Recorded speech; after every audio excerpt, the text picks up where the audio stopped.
आप देख रहे हैं रियल न्यूज ऑफ इंडिया।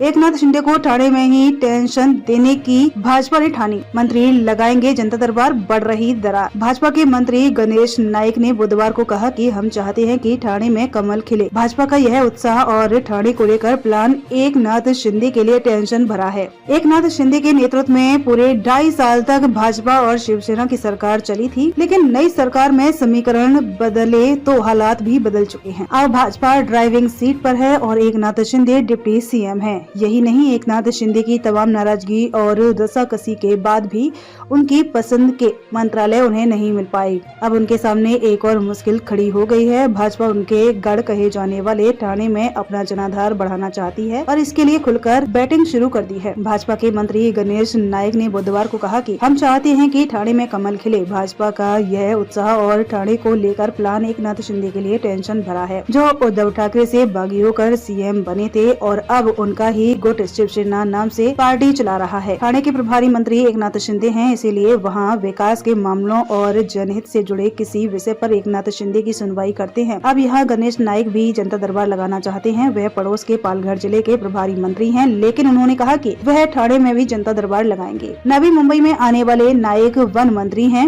उनका कहना है कि वह 3 महीने में एक बार ठाणे में जनता दरबार लगाएंगे। उन्होंने कहा कि स्थानीय लोग मुझसे मिल सकते हैं और अपनी समस्याएं बता सकते हैं। शिवसेना से जुड़े लोगों का कहना है कि यह सब इसलिए हो रहा है ताकि एकनाथ शिंदे को कमजोर किया जा सके। हम ऐसा नहीं होने देंगे। चुनाव नतीजे आने के बाद से ही खींचतान जारी है। एकनाथ शिंदे की रस्साकसी को भाजपा भूली नहीं है। इसके अलावा नासिक और रायगढ़ के प्रभारी मंत्रियों को लेकर भी शिंदे ने ऐतराज जताया था और फिर फैसले पर ही रोक लगानी पड़ी। अब नाइक ने एकनाथ शिंदे को नई टेंशन देते हुए ठाणे में सक्रियता का ऐलान किया है। इसका मतलब भी एकनाथ शिंदे गुट ने तुरंत ही दिया है। टूरिज्म में मिनिस्टर शंभूराज देसाई ने कहा कि गणेश नाइक ने यह कदम सोच समझकर उठाया है। वहीं एकनाथ शिंदे गुट के सांसद नरेश मास्के ने कहा कि ऐसा हुआ तो हमारे लोग भी पालघर में जनता दरबार लगाएंगे। गणेश नाइक ने ठाणे को लेकर यह भी कहा था कि यदि आप यहाँ का विकास चाहते हैं तो कमल खिलाना होगा। गणेश नाइक का भाजपा नेतृत्व ने भी किया समर्थन। यह विवाद इस कदर बढ़ गया है कि गणेश नाइक का समर्थन प्रदेश अध्यक्ष चंद्रशेखर बावनकुले ने भी किया है। उन्होंने कहा कि पार्टी उन इलाकों में यात्रियों को लगा रही है जहाँ उनका प्रभारी मंत्री नहीं है। ऐसा इसलिए ताकि जनहित के काम हो सके। यही नहीं, एकनाथ शिंदे सेना की आपत्ति को भी उन्होंने खारिज कर दिया है। उन्होंने कहा कि एक मंत्री तो पूरे राज्य का होता है। बावनकुले ने कहा कि